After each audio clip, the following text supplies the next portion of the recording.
J'esserre ta parole dans mon cœur afin de ne pas pécher contre toi. Que cette parole soit cachée au fond de mon esprit pour produire le fruit qui t'est agréable.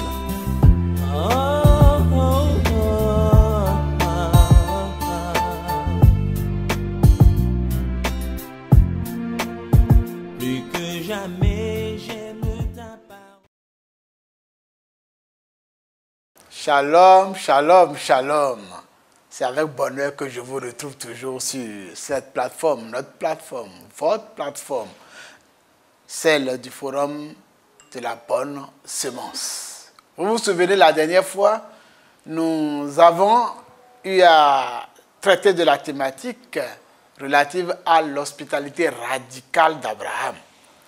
Et nous sommes dans la suite de ce passage, c'est-à-dire de Genèse 18. Aujourd'hui, nous allons lire les versets 16 au verset 33. Le narrateur Moïse nous a laissé. Le verset 16 dit ceci, version Louis II. 16 hommes se levèrent pour partir et ils regardaient du côté de Sodome. Abraham alla avec eux pour les accompagner. Alors, l'Éternel dit, cacherai-je à Abraham ce que je vais faire? Abraham deviendra certainement une nation grande et puissante. Et en lui seront bénies toutes les nations de la terre. Car je l'ai choisi afin qu'il ordonne à ses fils et à sa maison après lui de garder la voie de l'Éternel, en pratiquant la droiture et la justice, et qu'ainsi l'Éternel accomplisse en faveur d'Abraham les promesses qu'il lui a faites. Je suis au verset 20, et voici ce qui est écrit. Et l'Éternel dit, le cri contre Sodome et Gomorrhe s'est accru, et leur péché est énorme. C'est pourquoi je vais descendre et je verrai s'ils ont agi entièrement selon le bruit venu jusqu'à moi. Et si cela n'est pas, je le saurai. Verset 22. Les hommes s'éloignèrent et allèrent vers Sodome, mais Abraham se tint encore en présence de l'Éternel. Abraham s'approcha et dit, feras-tu aussi périr le juste avec le méchant? Peut-être y a-t-il 50 justes au milieu de la ville. Les feras-tu périr aussi et ne pardonneras-tu pas à la ville à cause des 50 justes qui sont au milieu d'elle? Faire mourir le juste avec le méchant, en sorte qu'il en soit du juste comme du méchant. Loin de toi cette manière d'agir. Loin de toi. Celui qui juge toute la terre, n'exercera-t-il pas la justice? Et l'Éternel dit, si je trouve dans Sodome 50 justes au milieu de la ville, je pardonnerai à toute la ville à cause d'eux. Abraham reprit, verset 27, et dit, voici, j'ai osé parler au Seigneur, moi qui ne suis que poudre et cendre. Peut-être des 50 justes en manquera-t-il 5. Pour 5 détruiras-tu toute la ville? Et l'Éternel dit, je ne la détruirai point. Et si je trouve 45, je ne vais pas la détruire. Abraham continue de lui parler et dit, peut-être s'y trouve-t-il 40 justes. L'Éternel dit, je ne ferai rien à cause de ces 40. Abraham dit, que le Seigneur ne s'irrite point, et je parlerai peut-être. Si trouvera-t-il 30 justes. Avant, il descendait de 55, hein. Maintenant, il descend à 10. Et l'Éternel dit, je ne ferai rien si je trouve 30 justes. Abraham dit, voici, j'ai osé parler au Seigneur. Peut-être s'y trouvera-t-il 20 justes. Et l'Éternel dit, je ne la détruirai point à cause de ces 20. Abraham dit, que le Seigneur ne s'irrite point, et je ne parlerai plus que cette fois. Peut-être s'y trouvera-t-il 10 justes. Et l'Éternel dit, je ne la détruirai point à cause de ces 10 justes. L'Éternel s'en alla. Lorsqu'il eut achevé de parler à Abraham, Et Abraham retourna dans sa demeure. Amen. Ce passage, nous l'avons souvent lu, n'est-ce pas? C'est un beau test. Et nous voyons les échanges que Abraham a eus avec le Créateur de l'univers. La thématique que nous vous avons proposée est celle-ci. L'amitié de Dieu et l'économie du don. L'amitié de Dieu et l'économie du don. Et les questions que nous avons proposées, les sous-questions que nous avons proposées sont celles-ci. Premièrement, Abraham est-il resté seul avec Dieu? Deuxièmement, y avait-il de secret entre Abraham et Dieu? Troisièmement, quel était le but du choix de la descendance d'Abraham par Dieu? Quatrièmement, que signifie le mot Torah? Cinquièmement, pourquoi Abraham s'est-il permis de montrer le chemin de la justice au Dieu juste pendant les négociations? Sixièmement, quels sont les échanges de dons entre Abraham et son Dieu? Septièmement, comment expliquer la prière d'Abraham et la préservation de Lot? Voilà ce que nous avons eu à traiter. J'ai pu vous dire que les échanges des panélistes étaient très édifiants et je vous invite à les consulter, sur notre page du forum de la bonne semence sur YouTube. Alors commençons par le commencement. Ce récit, disais-je tantôt, a été commenté par les prédicateurs que nous avons écoutés dans nos différentes églises et nous avons été assez bien édifiés. Mais que pouvons-nous dire après les différents échanges que nous avons eus? Nous allons pouvoir répondre à la première question qui est celle-ci. Abraham est-il resté seul avec Dieu? En réalité, Dieu est venu rendre visite à Abraham avec d'autres anges. Et nous connaissons l'histoire. C'est à l'issue de cette visite que Abraham a reçu pour une dernière fois la promesse d'Isaac. C'était ce qui s'était passé. Et sa femme, Sarah, avait ri. Et nous avions vu que Abraham a manifesté l'hospitalité radicale parce qu'il s'est empressé à les recevoir. Et nous avons même vu l'anatomie de l'hospitalité d'Abraham, puisqu'il a couru, il s'est prosterné, il les a invités, il leur a même donné de l'eau pour se laver les pieds, il leur a servi un endroit pour se reposer, et puis il leur a permis de se restaurer en leur offrant un repas qu'il juge lui-même de modeste, alors qu'il était assez fourni. Qu'est-ce qui manquait réellement à ce repas? Rien.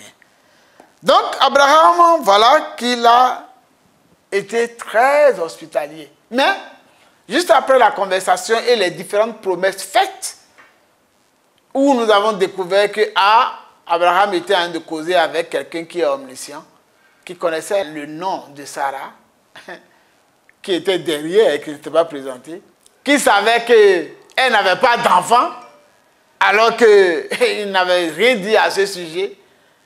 Pendant que Abraham découvre cela, eh bien, les autres anges s'en vont vers Sodome et quelqu'un reste avec Abraham parmi les trois. Et celui-là, c'est Dieu lui-même. Voyez-vous, Abraham n'est pas resté seul.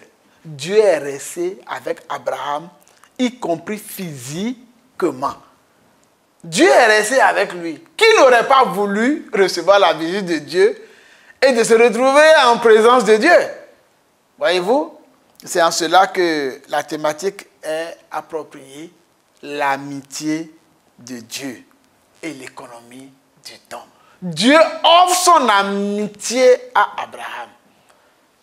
Ah, j'aurais voulu être l'ami de Dieu. Et je te souhaite de devenir ami de Dieu. Pour le devenir, c'est très simple. Il faut entrer en alliance avec Dieu. Si tu entres en alliance avec Dieu et que tu manifestes une hospitalité radicale à Dieu, bien il deviendra ton ami. Il a dit, et nous le savons, dans Apocalypse 3, si je ne m'abuse, au verset 20, « Voici, je me tiens à la porte et je frappe la porte de ton cœur. Si quelqu'un entend ma voix et ouvre la porte, j'entrerai chez lui, je souperai avec lui et lui avec moi. Voulez-vous de l'amitié de Dieu comme Abraham en a profité? Ouvrez la porte de votre cœur. Ouvrez cette porte-là. Ouvrez-la et empressez-vous de le recevoir. Empressez-vous de vous prosterner devant le Créateur de l'univers. Empressez-vous de lui offrir à manger. Oui, la nourriture de Dieu, c'est notre prière. La nourriture de Dieu, c'est notre obéissance. La nourriture de Dieu, c'est la parole que nous échangeons. Lorsque nous consommons cette parole, que nous écoutons cette parole, que nous nous appliquons à obéir à cette parole, eh bien, nous échangeons des choses intimes avec Dieu. Et Dieu pourrait se plaire à dire qu'il nous connaît comme il a connu Abraham. En réalité, le passage lu qui dit « Je t'ai choisi », en réalité, dans la version originale, ce n'est pas choisi, c'est « je t'ai connu ». Je t'ai connu comme il est écrit dans Jérémie, je t'ai connu depuis le ventre de ta mère, je t'avais désigné pour devenir prophète. Abraham n'était pas seul. Bien-aimé, si tu as eu l'opportunité d'ouvrir ton cœur une fois à Dieu et d'entrer en alliance avec lui, sache que tu n'es pas seul. Tu n'es pas seul, ni physiquement, ni spirituellement. La deuxième sous-question que nous avons proposée, c'est: y avait-il de secret entre Abraham et Dieu? Nous avons vu dans le passage lu que c'est Dieu même qui s'interroge. Cacherai-je à Abraham ce que je vais faire? Et il a trouvé que non, il ne peut pas lui cacher ça. Et il lui a révélé son plan. Quand on rentre en amitié avec Dieu, eh bien nous avons accès aux secrets, à des révélations de Dieu. Et puis si nous sommes amis avec Dieu, et si nous savons tenir notre langue, il y a des secrets auxquels nous aurons accès. Nous allons connaître des choses que Dieu a prévues. Et il va vouloir que nous puissions sceller l'Écriture, sceller ces choses dans notre cœur et ne pas les révéler ou ne les révéler qu'au moment opportun. Oui, il y a des choses comme ça. Imaginez lorsque Marie avait reçu la visite de l'ange et qu'elle devait tomber enceinte. Imaginez si elle était sortie pour publier à tout le monde, voilà, j'ai reçu un ange, je dois tomber enceinte, et puis c'est le Saint-Esprit qui va venir sur moi, et puis je vais accoucher, je vais mettre au monde le Messie de l'univers. Ben, elle-même, elle aurait été tuée. Vous savez que quand Jésus est né, Hérode, quand il a appris que c'était le Messie qui allait naître, il a cherché à tuer. Lorsque nous sommes confidents de Dieu, lorsque nous sommes amis de Dieu, que nous avons accès à ses secrets, eh bien, nous devons savoir tenir nos langues pour pouvoir avoir accès à ces secrets. Très important.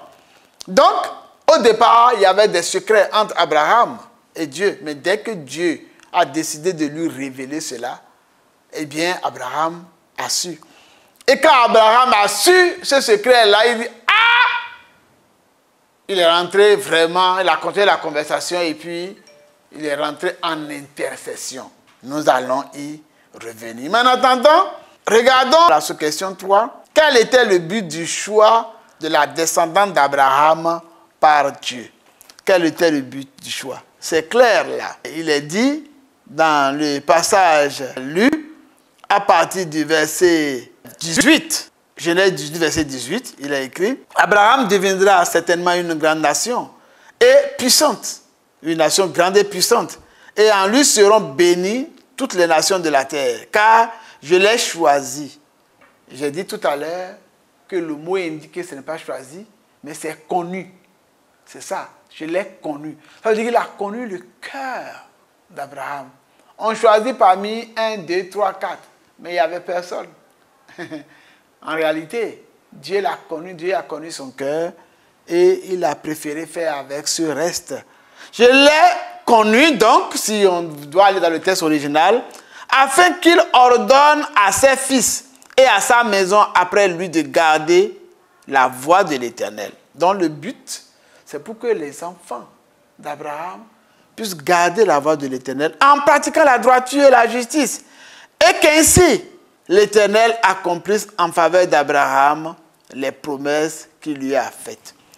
Donc le but pour lequel Dieu a choisi, si vous voulez, ou a connu Abraham, Dieu a ordonné à Abraham de quitter sa terre pour aller à Canaan, c'était pour que Abraham puisse enseigner à sa descendance, à ses enfants, petits-enfants, arrière-petits-enfants, les voies de l'Éternel, qui puisse leur enseigner la voie de la justice, de la droiture. Voyez-vous? Es-tu enfant d'Abraham?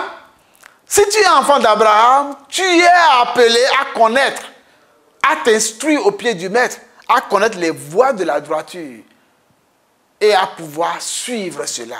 Tu es appelé à transmettre cette voie-là à tes enfants, ta descendance. Nous allons y revenir. C'est pour cette raison que Dieu a choisi Abraham. Si tu es fils d'Abraham, tu dois appliquer ton cœur à connaître les voies de la droiture pour pouvoir l'enseigner à ta descendance, pour pouvoir l'enseigner au monde. Ne l'oublions pas, lorsque Dieu a créé l'homme, il l'a créé pour être son représentant sur la terre, pour être à son image, pour être un représentant délégué. Et en tant que tel, ce que l'homme doit faire, c'est de recevoir l'instruction de Dieu et d'appliquer. Nous retombons sur nos pieds ici pour dire que nous devons recevoir l'instruction de Dieu et appliquer la droiture. Voilà le but du jeu. Et vous voyez la quatrième sous-question, que signifie le mot Torah? Le mot Torah, nous avons eu à dire avec les panélistes que le mot Torah signifie le chemin. Ça signifie le chemin de la droiture.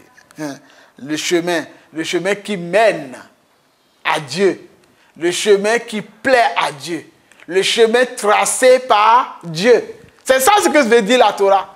L'enseignement qui est regroupé dans les 5 premiers livres de la Bible, le Pentateuque. Cet enseignement-là que les Juifs appellent la Torah, nous indique les voies de base à suivre. C'est à juste titre que les anciens appellent ces premiers livres-là les livres de base de l'Ancien Testament. Très important. Donc, c'est la Torah. Et vous comprenez tout de suite avec moi pourquoi Jésus, une fois venu sur la terre, il dit à un de ses disciples, je suis le chemin, la vérité et la vie. Jésus est le chemin. Jésus est l'enseignement parfait qu'il faut connaître pour plaire à Dieu. Il s'est présenté en prétextant d'une conversation avec ses disciples. Oui, vous vous souvenez qu'il leur a dit, ah, vous savez où je m'en vais et vous en connaissez le chemin. De ses disciples, il a dit, mais qu'est-ce que tu dis? Nous, on ne sait pas où tu vas. Comment pouvons-nous en savoir le chemin? Et il dit, ah, je suis avec vous depuis là et puis vous ne le savez pas. Je suis le chemin, la vérité et la vie. C'est comme s'il disait, je suis la Torah. Je suis l'enseignement parfait. Et c'est pourquoi dans nos églises, nous enseignons la Christologie. La doctrine basée sur Christ. Parce que celui qui connaît la doctrine de Christ, qui connaît la vie de Christ, qui connaît les œuvres de Christ, qui connaît les paroles de Christ, qui les applique à sa vie, cette personne-là est dans la Torah. Cette personne-là suit le chemin. Assurément.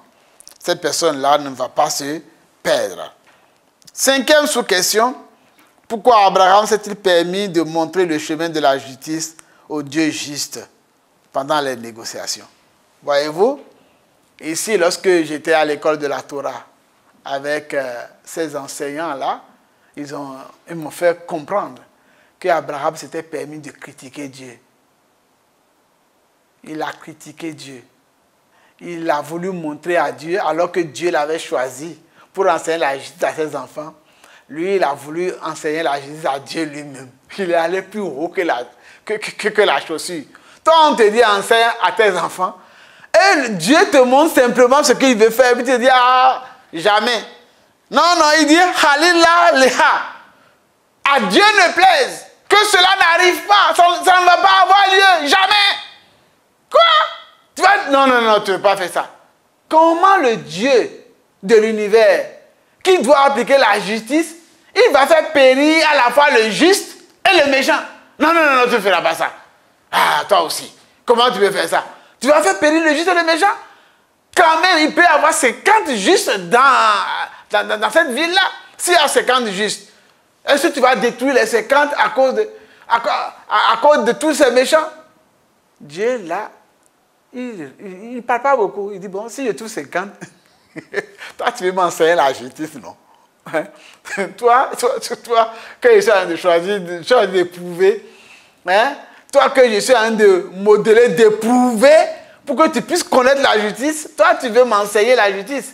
Si je trouve 50, je ne vais pas détruire. Il descend à 45. Il dit, non, non, non, si je trouve 45, je ne ferai rien. Il descend à 40. Si je trouve 40, je ne vais rien faire. Maintenant, il descend à 20 parce qu'il voit que de 5 à 5, ça devient long. Il descend d'abord à 30, ensuite à 20, et puis à 10. Et il espérait vraiment 10.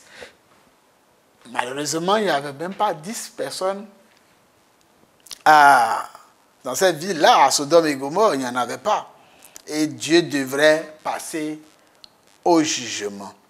Ce que nous devons noter ici, c'est que Abraham, vraiment, il a voulu sauver tout le monde en prétextant d'un certain nombre de justes. Il y a une doctrine qui naît de cela. C'est que le monde n'est pas détruit à cause de quelques justes. Tout simplement. Et cette doctrine est encore actuelle. Voyez-vous, on dit que c'est à cause des chrétiens que le monde n'est pas encore détruit. Et avant que le monde ne soit détruit et que l'Antéchrist ne joue pleinement son rôle, l'Église devra être enlevée. La base de cette doctrine, c'est ici. D'ailleurs, il y avait les Hassidiens. C'était un peuple au cours du XVIIIe siècle, d'accord, de notre ère, qui avait dit que toute la terre n'était pas détruite à cause de 36 personnes. Je ne sais pas où ils ont trouvé les 36 personnes, mais c'était une doctrine qui était défendue. Mais l'origine, c'est ici. Vous voyez que quand Abraham est venu à 10, il s'est tué. Parce qu'en Israël, le chiffre 10 témoigne du domaine public. Inférieur à 10, on est dans le domaine privé. Lorsqu'il n'y a que 9 personnes qui se réunissent, alors là, ce n'est que c'est le domaine privé. Mais dès lors que vous atteignez le nombre de 10, on dit que non, non, il y a une communauté. Voyez-vous? Communauté de frères. Voilà. Mais c'est ce que Jésus est venu même transcender quand il a dit, si 2 ou 3 d'entre vous demandent quelque chose en mon nom, je le ferai. Voyez-vous? Donc, en effet, si Dieu peut trouver sur la terre ou parmi nous 2 ou 3 personnes, si toi et ta femme, vous pouvez appliquer la justice, à cause de vous, Dieu peut épargner vos enfants. Dieu peut déverser sa miséricorde sur vos enfants. C'est pourquoi que chacun s'applique à observer la justice. Que chacun s'applique à pouvoir suivre le chemin, à pouvoir appliquer la Torah à sa vie, afin de sauver les autres, afin de sauver la multitude. Si dans ton église, tout le monde pêche, et que toi, tu te préserves, peut-être à cause de toi, et à cause de ton intercession, Dieu va préserver l'église. Si du moins, tu acceptes d'être cette voix qui reprend, cette voix qui crie, même si c'est dans le désert, si tu acceptes d'appliquer, de jouer ce rôle, j'allais dire, Dieu pourrait intervenir. La 6e sous-question, quels sont les échanges de dons entre Abraham et son Dieu? Quels sont les échanges de dons entre Abraham et son Dieu? Alors, cette question, à elle seule, justifie le mot économie de dons. Nous sommes dans une économie de dons. Vous savez, l'économie de dons, c'est une économie dans laquelle les choses n'avaient pas de prix. On ne donnait pas de prix aux choses. Et une vraie amitié se compose d'économies de dons. Dans le cas d'Abraham, Dieu l'a connu et Dieu lui a demandé de quitter la terre de ses ancêtres. Dieu veut faire une œuvre formidable avec lui. Dieu veut partager quelque chose d'intime avec Abraham. Et il lui dit, quitte la terre de tes parents, de ton père, et va dans un pays que je vais te montrer. Bon, Dieu a donné une vision. Dieu lui a promis même une terre et une descendance. Mais Abraham a fait quoi? Abraham lui a donné sa confiance. Cette terre promise, cette descendance promise, qu'est-ce que Dieu attendait en retour? Est-ce qu'il était certain qu'il allait recevoir l'obéissance à tout prix ou l'obéissance totale? En observant les failles qu'Abraham a eu à présenter plus tard, à travers mensonges et autres, même critiques, plus tard, nous voyons bien qu'il n'a pas toujours été fidèle, n'est-ce pas? Mais, in fine, on voit qu'il était obéissant puisque on t'a dit va et il est quand même parti. Ce n'est pas sans chute, mais il est quand même parti. Dieu lui a donné une vision et il a obéi. Dieu lui a donné aussi son hache. Vous vous souvenez qu'on en avait parlé, n'est-ce pas? Dieu lui a donné son hache. D'Abraham, il est devenu Abraham. Et nous avons dit que le hache, c'est le souffle divin. Ce même hache qu'il a donné à Sarah, qui est appelé Sarai, le hache qui est à la fin de Sarah, c'est ce qu'ils ont en commun. Dans l'économie du don, c'est que toi, tu donnes sans attendre quelque chose en retour. Mais celui qui a reçu a comme devoir de donner quelque chose qui a au moins cette valeur. C'est ça l'économie du don. Voyez-vous, Abraham, lorsqu'il a vu les 3 personnes qui venaient, il ne savait même pas qu'il y avait Dieu dedans. S'il y avait Dieu dedans, on n'allait pas dire que c'est une hospitalité radicale. Mais il a couru, il est parti. Et il lui a donné tout son service, tout son amour. Il lui a donné à manger, il lui a donné du repos, il lui a donné même l'honneur en se prosternant devant eux. Mais il ne s'attendait à rien en retour. D'ailleurs, il lui a dit, si j'ai fini ça là, vous allez continuer votre chemin. Mais au lieu de continuer leur chemin à 3, Dieu est resté avec lui. C'est l'échange de l'économie du don, ça. Au lieu de partir, il a laissé les anges partir. Et lui-même, l'Éternel, il est resté avec lui. Lorsqu'on est amis, on est dans l'économie du don. C'est ça. Et vous voyez, entre époux, il y a économie de don. C'est vrai qu'on s'attend à ce qu'on va me donner quelque chose. Mais on ne sait pas quelle surprise m'attend à la maison ce soir. Je ne sais pas quel repas mon épouse va m'offrir ce soir. Il y a une surprise dedans.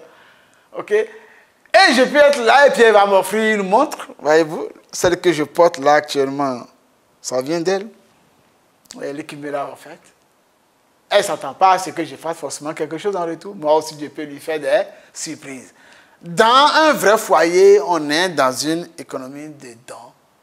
Ce n'est pas des échanges de prix.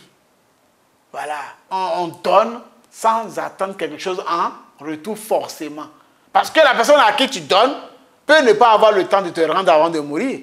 N'est-ce pas? Voilà ce qu'on appelle l'économie du don. Et l'économie du don, il y en a eu avec Abraham. Il y en a eu entre Abraham et Dieu. Il y en a eu suffisamment. Dieu lui a donné un enfant, alors que c'était impossible. Oui, il était vieux, mais Dieu est intervenu pour lui donner ça, pour combler complètement son cœur. Nous sommes pleinement dans l'économie du don, parce que c'est Dieu qui a décidé de le faire. Les échanges de dons peuvent être ça seul, ça peut constituer une thématique à développer. Et si nous voulons parcourir dans la Bible, nous verrons combien de fois Dieu nous a fait des dons. Voyez-vous, le H de Dieu est en nous. Le souffle divin, c'est un don.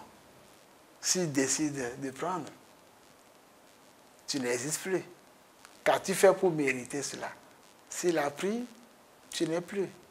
Tu n'es que poussière. Mais il te l'a donné. Mais toi, que voudrais-tu donner en retour à Dieu si réellement tu es son ami? Rentre dans cette économie de dons et tu découvriras le bonheur qu'il y a dedans. En fait, dans cette économie, les dons se font sans fin. Si tu donnes à Dieu, après qu'il te donne le souffle, il te donnera encore autre chose. Et toi-même, tu veux lui rendre grâce en lui donnant encore autre chose. C'est ainsi qu'on va jusqu'à servir le Seigneur, à lui donner tout son temps. Il me plaît de passer à l'étape actuelle, à la 7e sous-question, qui est la suivante. Comment expliquer la prière d'Abraham et la préservation de Lot? En réalité, Abraham a intercédé pour que Dieu ne détruise pas tout le monde. Tout simplement. Il n'a pas mis en avant Lot, même si son cœur tenait à ça. Mais par rapport à l'éthique, il n'a pas mis cela en avant. Et comme il n'a pas mis cela en avant, et parce que aussi Dieu n'a pas trouvé un seul juste même à Sodome et Gomorrhe, finalement Dieu a délivré eux tous à cause d'Abraham et à cause de son intercession.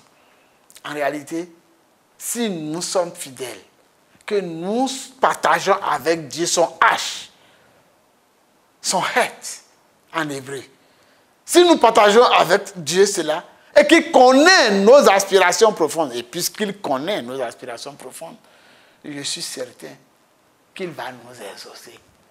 Il n'a pas demandé que Lot soit sauvé, mais Dieu a quand même préservé Lot et les autres. Si ce n'est pas la cupidité de sa femme, si ce n'est pas ça, elle aussi aurait pu être sauvée. Je souhaite que nous puissions vraiment partager cette amitié de Dieu pour rentrer réellement dans son économie. Voyez-vous, il me plaît de vous dire simplement que je dois me retirer à l'heure actuelle pour aller réfléchir à quel don je vais faire à Dieu pour bénéficier lui aussi de son don et de son amitié. C'est sur ces mots que je voudrais vous dire Shalom. Je serre ta parole dans mon cœur afin de ne pas pécher contre toi. Que cette parole soit cachée au fond de mon esprit pour produire le fruit qui t'est agréable.